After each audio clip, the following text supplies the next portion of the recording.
Rene Grzona is a recent alumni of the American Studies program at Leipzig University, now joining us here at Ohio University to pursue his master's degree in coaching education. Born in the former German Democratic Republic, or for most of us, former East Germany, and growing up near Berlin, Rene has experienced the challenges and stereotypes of German unification firsthand. Today, Rene will share his experience of what it means to grow up in a recently unified Germany with this lecture entitled German Unity, What It Means to the New Generation of German Youth. It's my pleasure to invite my friend, Rene.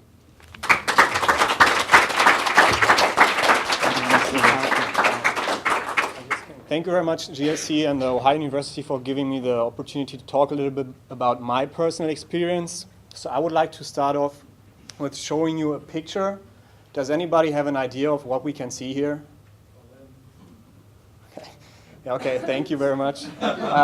So we can see actually Berlin and the way it was seen from space in 2013. And you can clearly see that there are still differences between East and West. So you can see in the West we have a very bright light, and in West and East Germany they use a rather yellowish kind of light. So I just saw this as a great visualization. So you can see that there are still some sort of differences. And throughout my presentation, I will get into more detail how I experienced these differences throughout growing up. So first, some background information. I was born in the former GDR in 1987.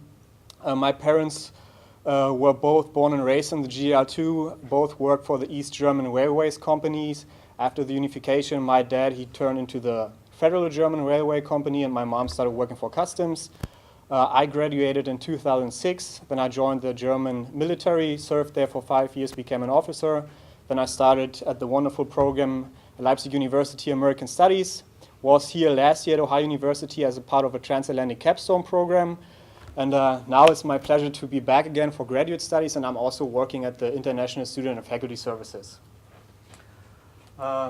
I would like to start with sort of how my parents experienced November 9th, so the fall of the Berlin Wall, because we were living close to Berlin and there was a lot going on that day. So as you might know, East Germany was about to pass a law on freedom of travel.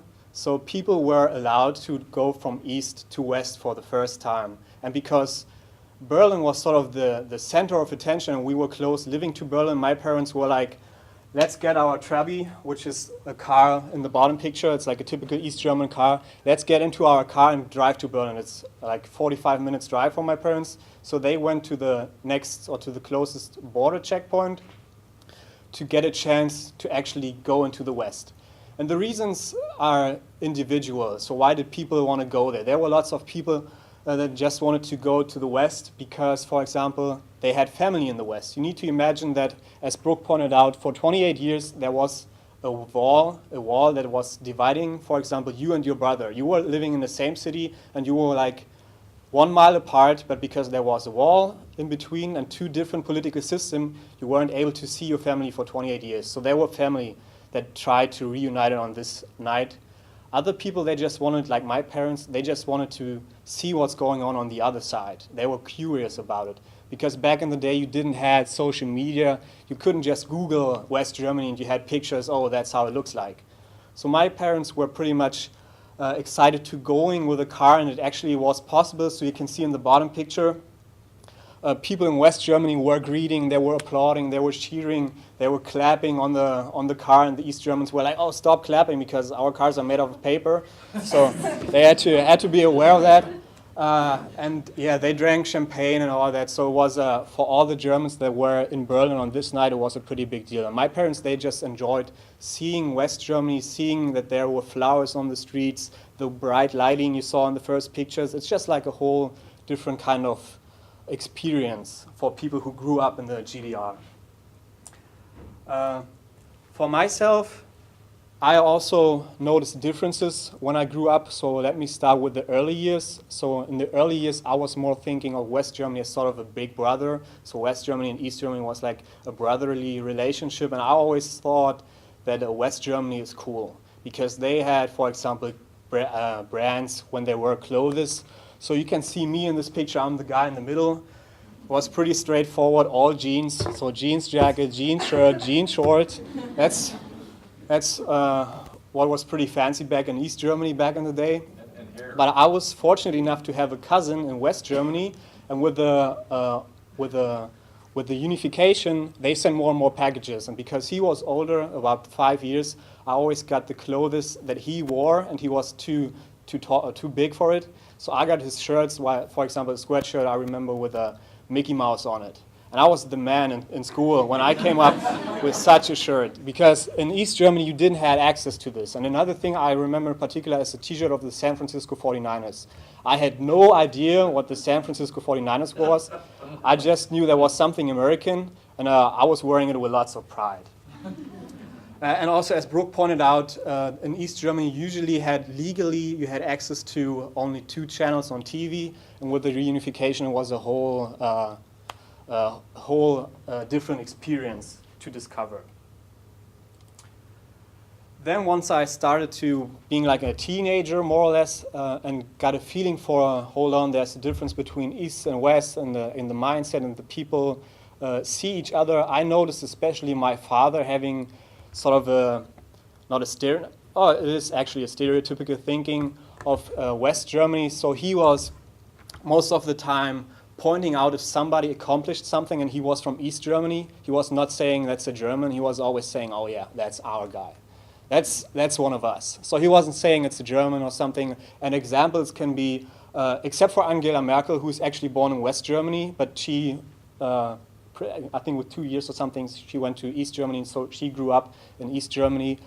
He would always, if somebody important is on TV, he would always say, oh yeah, that's our guy. So like Brooke pointed out, if there were Olympics nowadays and somebody is accomplishing something, he knows in advance if he's East or West German, and then he would be like, of course they won because it's an East German. Because back in the GDR, it was sports and athletics was very important. There was also lots of performance-enhancing drugs and all these kind of issues that turned out after. But he was very proud of talking about East Germany. And he was also referring to West Germany not as West Germany, or he was simply saying over there, which has some sort of negative connotation towards it. So yeah, that's how I experienced my dad. And then one of the rather recent things is when I became a professional. So in 2006, when I joined the military, I was going west. So until then, I was just in contact with people from West Germany, like on a class trip or something. But I actually had to deal with people from West Germany on a regular basis. And it all starts with the language. Of course, you understand each other. You have a different, or you speak the same language, but you have a different dialect. And especially in East Germany, there are dialects that can sound pretty funny, and some people take advantage of that and make fun of it. So especially in Saxony, they have a very funny accent, which I have to laugh about it myself. But I would never make jokes about it. So you have kind of the way people talk to you back in the day, or not back in the day, it was 2006, but it's like almost 10 years ago.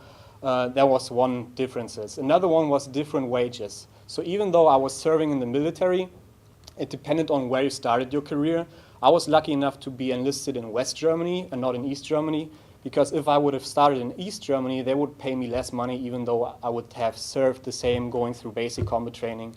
It was interesting to see that, because I was sharing a room with somebody who had the same rank, and he got less money. I was asking him about it, and he was like, yeah, I started in the East, and then I came here to the West, and that's why I get different wages.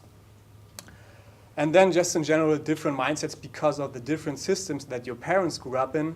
It's the way they raise you that you start like taking things from them, and that you just have different perceptions towards each other. Once I came to the university, I also, in Leipzig, even though it's East Germany, you have lots of people from West Germany actually coming there, because it's a wonderful city. It's especially for students, it's cheap to study there, or it's more affordable than being in West Germany. That's why lots of people from West Germany go over to Leipzig and start studying there. And one of my friends during the studies, he was actually from West Germany, and we became good friends. Not that I don't have any West German friends. Don't get that wrong. I don't see like East and West. But it's like he's from West Germany. We sort of on a friendly basis make fun of each other by referring to East and West on a regular basis. So one example is we went into the cafeteria, and there was a long line, people waiting for get their food checked out, like in Baker or something when there is the rush hour. So he was like, hell no, let's go somewhere else. I'm a West German, I'm not used to stay in line. The thing or the reason behind this is because in the GDR, whenever there was a line, people went there. They just didn't know what was available. They just make sure they would be the next person in line to get whatever is available. Because they didn't have like oranges or something or exotic fruits, and they knew when there was a line something was going on there. That's why they also had the so-called perhaps bags, little bags that they had in their pockets at all times to make sure whenever something is available, they don't only have their hands to take it home, they also have a bag with them.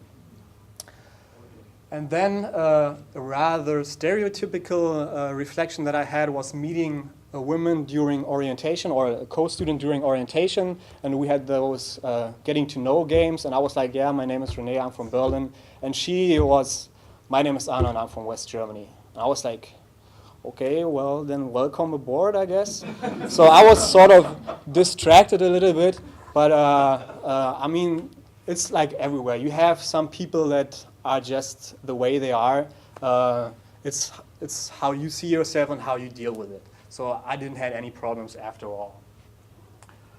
And to sort of round it up, also referring to the topic that I had, how does the youth generation or the younger generation perceive the unity? The question is, are we really unified? So I told you that there are differences, like for example, in the income. There are also differences in terms of where people move. So people from the east usually move to the west because that's the economic powerhouse in Germany. That's where the money is. So they want to just get a little bit more, and that's why they move rather from east to west than they move from west to the east. And then there's also some distinctions in infrastructure. With the unification, there was lots of money available for East Germany, so we have better,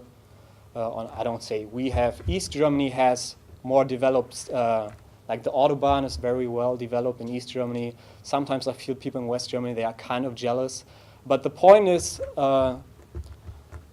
we're sort of united. And the reason why that is not only because we share the same passport, we share the same language, we share the same national anthem.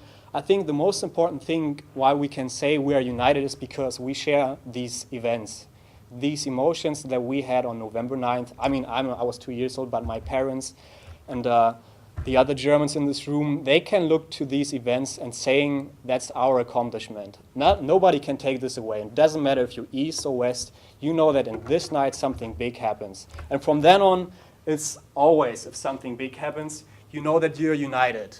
So whenever there's a great event, you don't say it's East or the West German accomplishment. It's a German accomplishment, such as last year, in case nobody knows. We won the German national championship in soccer, and that was a German accomplishment. So just to leave it on that note, we're absolutely united, but since we're all human beings, there are obviously differences among each other, and this is something you will never get rid of, and that's fine, because otherwise we wouldn't have any funny stories to tell. Thank you very much.